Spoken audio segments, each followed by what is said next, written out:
직업방송 2016년 공익채널 선정을 축하합니다. 사랑해요, 한국 직업방송.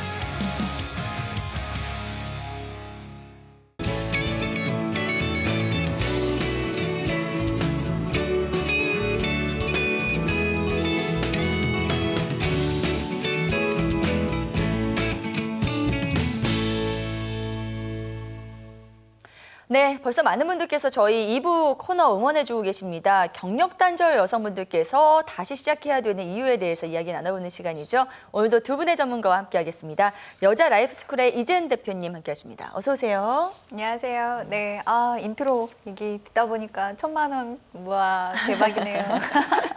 넷째를 진짜. 낳아야 된다는 거죠, 네. 근데 중요한 넷째. 건. 네네. 그래도 이 정도 주면은 정말 뭔가 자극이 될 것 같아요. 네네. 그리고 정말 축하를 받는 느낌. 네, 진정한 축하. 네네. 네, 부러워서 오로지 그 생각만 들었네요, 이번에는. 네, 네, 오늘 반갑습니다. 의상이 굉장히 화려하시네요, 대표님. 그러게요. 네, 네. 오늘의 코멘트도 굉장히 기대가 됩니다. 네. 자, 또 한 분의 전문가시죠? 유다영 노무사님 함께합니다. 어서 오세요. 네, 안녕하세요. 유다영입니다. 네. 전라남도 장성군에 가서 넷째를 낳으시길.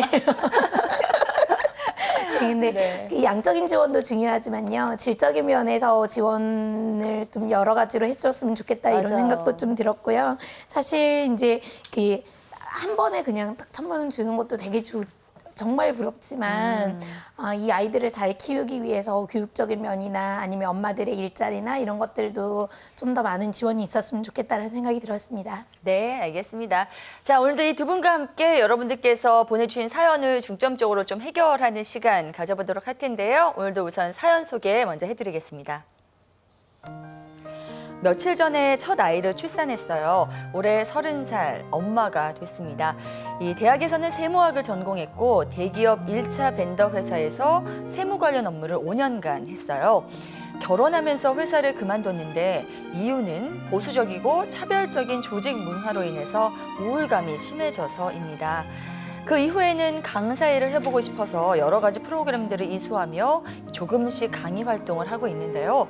마침 출산을 하게 된 거죠. 자리를 막 잡고 있는 상태라서 또다시 원점이 될까 봐 불안한데 때마침 지인에게 대기업 소속 사내 강사 추천이 들어왔어요. 그런데 조건이 시간 활용이 용이해야 하고 지방 출장이 많다는 겁니다. 욕심은 엄청나고 정말 좋은 기회가 될 거라는 생각이 드는데요. 하지만 이제 막 몸을 풀고 있고 육아도 중요하기 때문에 어떤 선택을 해야 할지 어떤 방법이 좋을지 잘 모르겠습니다. 도움 말씀 좀 부탁드릴게요. 라고 사연을 보내주셨습니다. 자, 우선은 얼마 전에 출산하셨다고 하니까 축하드리고요. 예, 그리고 또 이런 좋은 기회가 바로 왔기 때문에 또 이중으로 일단 축하드린다는 말씀 먼저 드리고 싶지만 또 이분께는 굉장히 또 행복한 또 어떤 분이 보기엔 또 배부른 고민이 시작될 수 있을 것 같습니다. 두 분께서는 이 사연 어떻게 보셨나요? 네, 우선 첫째는 출산 장려금이 없는 거죠. 네, 아쉽네요. 아, 장성군에서도 없었나요? 아까? 네네, 네. 그래요. 이 케이스가 가장 많은 분들이 사실 아이를 낳아보면 공감할 케이스라고 생각해요. 맞아요. 여성의 꿈과 양육이 굉장히 충돌하는 이게 같이 가면 좋은데 사실은 참 이 통합되기가 어렵고 충돌 갈등 구조가 많이 형성이 되는데 특히 이제 아이를 낳고 3개월 한 1년은 엄마로 살 것을 뭐 사회도 그렇고 가족도 그렇고 다 강요를 맞아요. 하잖아요. 그래서 그 시기에는 이제 모유수유 전담반처럼 이제 생활을 해야 될 것 같고 무슨 꿈, 내 일 이런 거는 가당치도 않은 그 시기를 살아야 될 것 같은 압박에 시달리게 되는데요.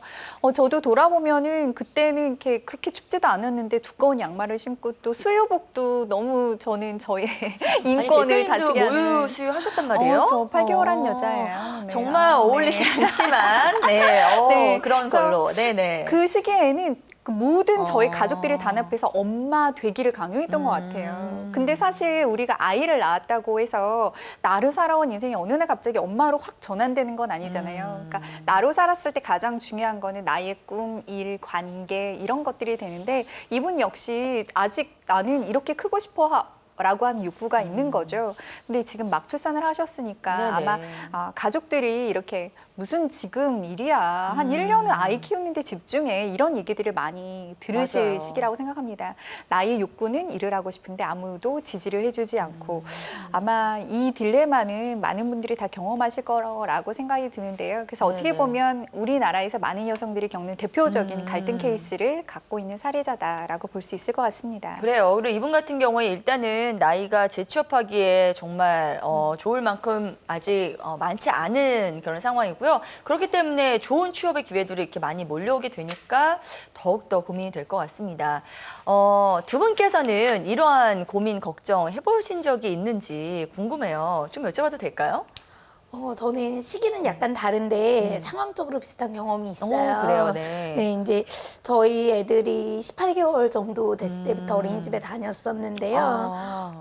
근데 저는 그때도 어린이집 보내는 게 너무 애들한테 미안하더라고요. 물론 이제 더 어렸을 때 가는 친구들도 있지만 저 굉장히 좀 많이 미안했었거든요. 근데 네네. 그때 마침 이제 대학원 공부도 마무리를 해야 됐고 그다음에 새로운 쪽으로 이제 막 관심이 너무 많이 생겨가지고 네네. 이제 일을 해보려고 노력하고 시도하고 싶었고 또 이제 경제적으로도 활동해야 될 필요가 있었고 네네. 그리고 감사하게도 또 일이 되게 많이 들어왔어요 그때 그래가지고 어떻게 해야 되나 막 고민을 하다가 일단은 이제 어린이집을 가고 저는 일을 시작을 했었거든요. 근데 네네. 그때 제 마음은 어땠냐면 너무 마음이 급했어요.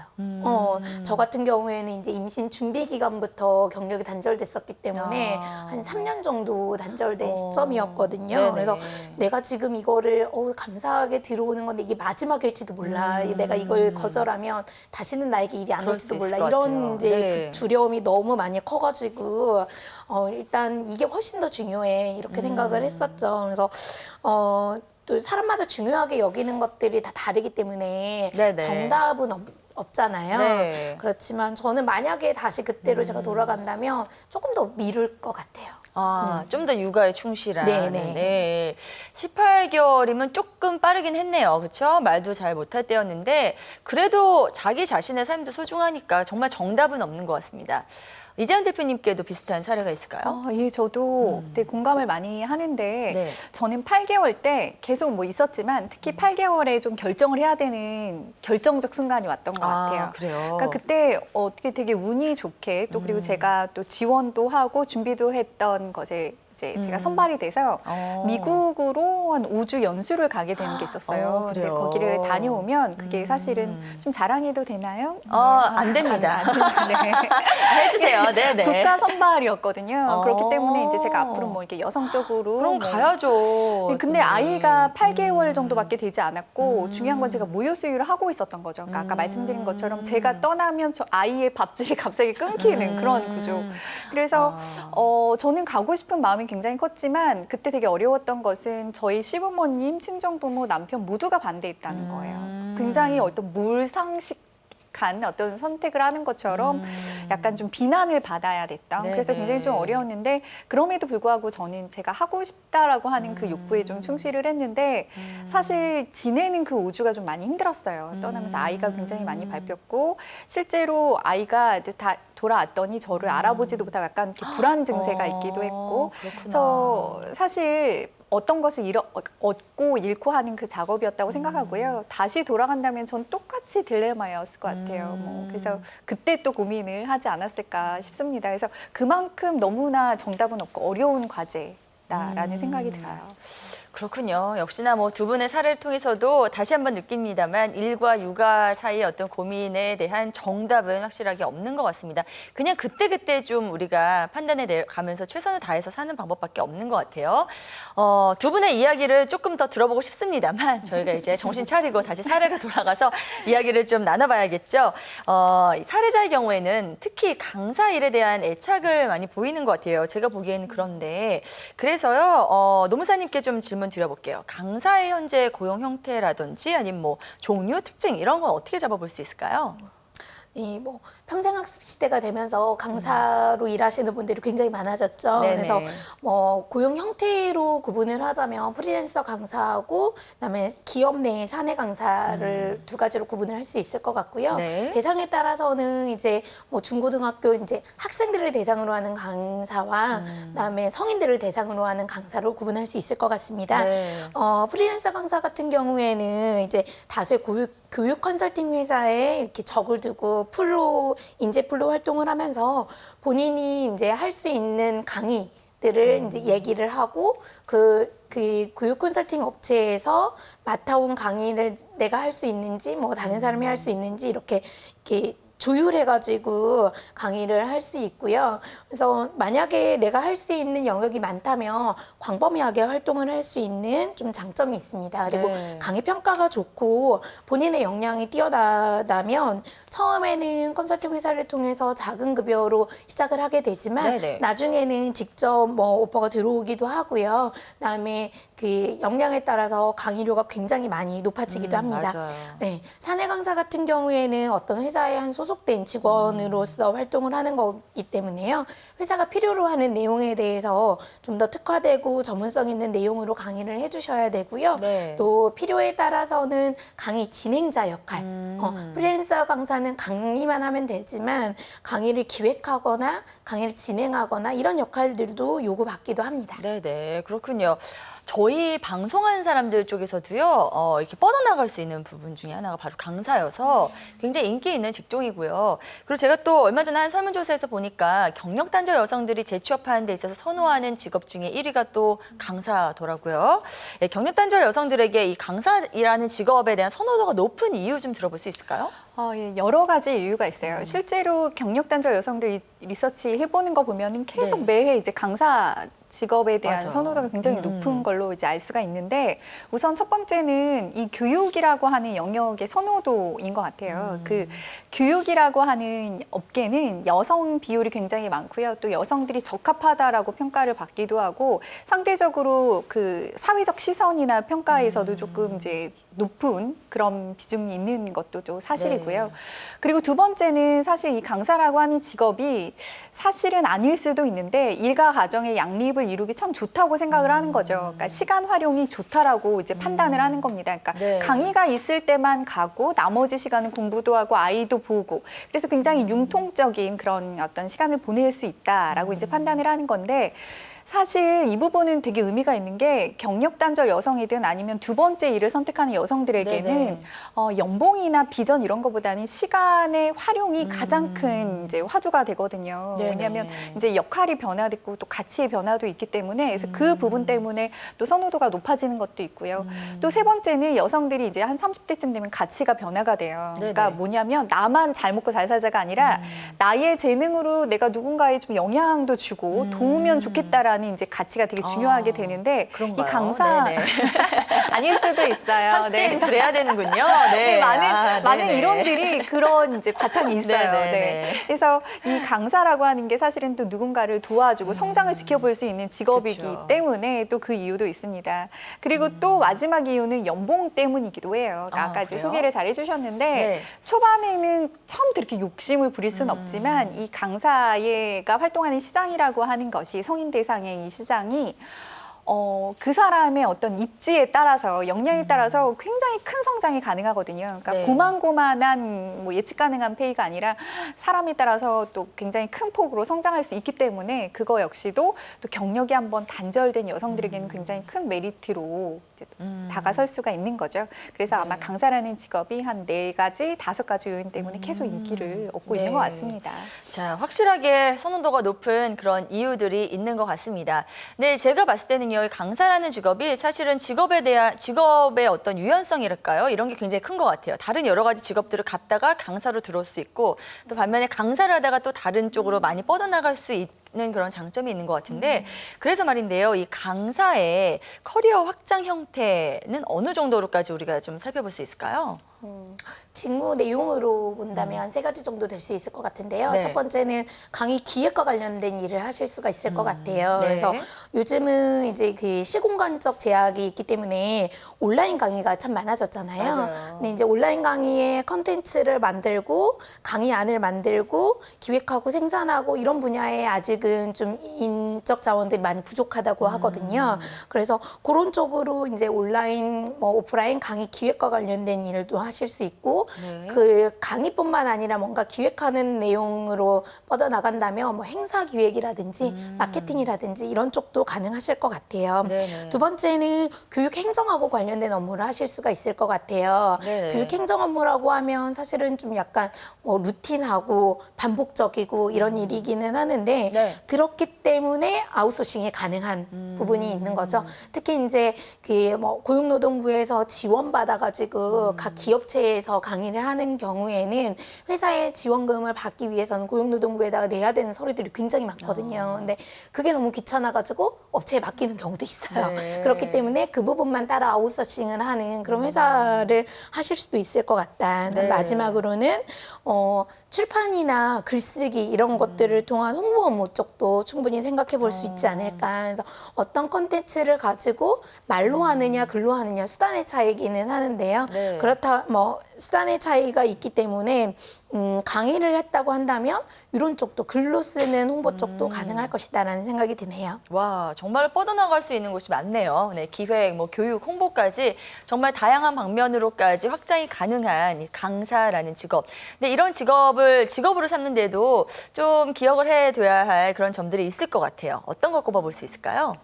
우선 강사 직업도 사실은 그 사람이 어떤 산업에 연관되어 있는 강의를 하느냐, 그리고 또 어느 정도의 전문성을 가지고 있느냐, 이런 거에 따라서도 굉장히 비전도 달라질 수 있고 네. 대우도 굉장히 달라진다라고 하는 것을 좀 시작부터 알고 계시는 게 좀 좋을 것 같고요. 네. 또 하나는 많은 경력단절 여성들이 이 강사라는 직업이 시간 활용이 좋을 것이다, 유리할 것이다, 뭐 유연할 것이다 이렇게 생각하는데 이거는 사실은 굉장히 잘못된 생각일 수도 있어요. 오히려 시간 활용이 전혀 유연하지 않은 네. 그런 직업일 수도 해보시니까 있습니다. 그걸 깨달으셨죠? 네, 저는 지금은 좀 이제 제가 이제 통솔할 수가 있는데 예전에 예를 들면 이런 거죠. 네. 처음에 이제 그 강의에 대한 콘텐츠나 강의력이나 이런 것들이 아주 탄탄하지 않을 때는 사실은 강의 그 기회 자체가 되게 소중할 수도 있어요. 맞아요. 초반에는 누구나 네. 그렇듯이.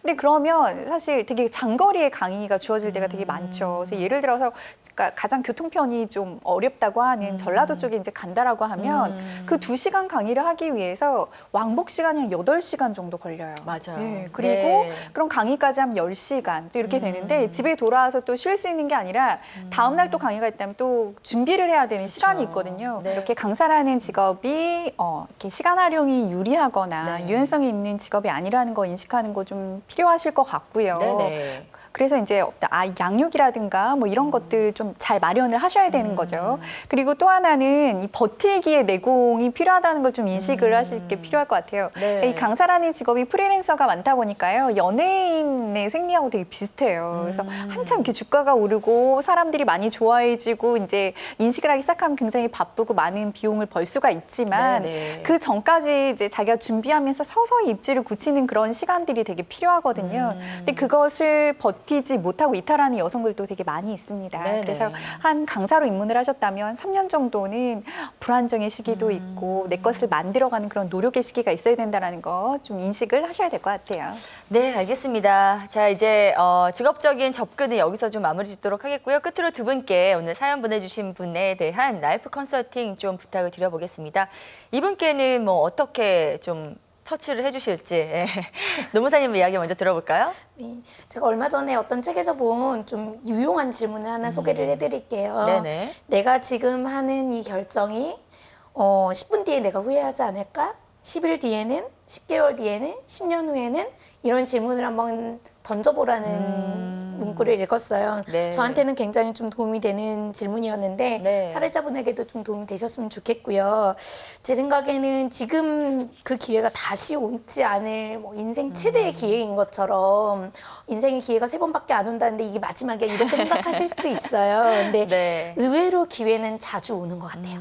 그래서 이제 다만 이제 문제는 내가 준비가 좀 덜 돼서 그 기회를 잡지 못하는 경우들이 좀 많았을 뿐이었던 것 같거든요. 그래서 그리고 이 사례자분 같은 경우에도 원래 세무 쪽 업무를 하시다가 강의를 하시는 거잖아요. 네네. 그러면 강의를 한번 나가실 때 준비해야 될 시간이 더 많이 필요하세요. 그렇기 때문에 조금 심사숙고하면서 준비하시는 시간도 좀 필요하다라는 생각이 좀 들어요. 그리고 네. 아직은 좀 몸이 100% 회복된 그 기간이 아니시기 때문에 건강을 돌보는 것도 너무너무 중요한 그렇죠. 일이라는 생각이 좀 네. 듭니다. 알겠습니다. 자, 이재은 대표님께도 한 말씀 부탁드리겠습니다. 저는 이분 사례를 보면서 작년 말에 개봉한 영화 인턴을 한번 추천을 좀 해드리고 싶어요. 네네. 보셨나요? 저 못 봤어요. 못 보셨어요? 네네. 나만 문화를 또 향유하는. 네. 그 영화에 네. 보면은 이제 여자 주인공이 단시간에 굉장히 빠른 성장을 해서 이제 성공한 CEO로 나옵니다. 근데 너무 단시간에 빠른 성장을 했다 보니까 이제 가정에 소홀하게 되는 거죠. 그래서 남편과의 관계도 좀 멀어지고, 그래서 남편은 외도를 하게 되고, 아이는 이제 전업주부인 엄마들과의 양육에서 좀 비교되는 그런 현상들을 경험하면서 내가 이렇게 살아도 되는 걸까라는 퀘스천을 하게 되고요. 급기야 그렇게 어렵게 힘들게 애착을 갖고 꾸린 그 자신의 사업체를 내려놓고 전문 경영인을 이제 채용하기로 결심을 하게 됩니다. 네네. 근데 그 무렵에 이제 그 인턴에 이제 인턴으로 채용하게 된 그 노년의 신사가 인생의 조언을 해주고요. 네. 당신에게 가장 중요하고 어울리는 이 일을 놓지 말아라라고 이야기를 해주고 이 여성은 그것을 이제 일을 계속하는 결정을 하게 되죠. 네네. 근데 이 영화는 어떤 메시지를 전하냐면 이 엄마인 여성이 자신의 일을 선택하는 것, 양육이나 아내의 역할이 아니라 자신의 일을 선택하는 것이 그르지 않다라고 하는 메시지를 전해주고 그것이 굉장히 어떻게 보면 좀 진한 여운도 주게 됩니다. 이 영화를 보시면서 저는 인생의 우선순위를 결정하는 것은 나밖에 할 수 없다라고 하는 그 확신을 가지셨으면 좋겠어요. 뭐 건강도 중요하고 아이 돌보는 것도 중요하지만 네. 무엇이 가장 소중한 거는 오로지 나밖에 할 수 없다라는 것 좀 가져가시면 좀 긴 안목으로 보셨을 때 좀 힘이 되리라 생각합니다. 네, 알겠습니다. 이게 외국 영화잖아요. 네. 네, 외국에서도 이 경력 단절 여성들, 우리 직장맘에 대한 이런 고충은 비슷한가 봅니다. 네, 오늘 꼭 좀 한번 보고 자야 될 것 같습니다. 네. 자, 이렇게 해서 오늘 두 분과 함께 사연의 주인공 이야기 들어보면서 뭐 다양한 이야기를 나눠봤는데요. 마지막으로 이와 비슷한 상황에 놓여 계신 분들을 위해서 힘이 될 수 있는 한 말씀씩 간단히 좀 부탁드릴게요. 우선 노무사님부터 이야기 들어볼까요? 저는 일단은 정답은 없기 때문에 나의 선택을 좀 존중해야 되는데 내가 진짜 원하는 거를 선택하는 게 필요하다.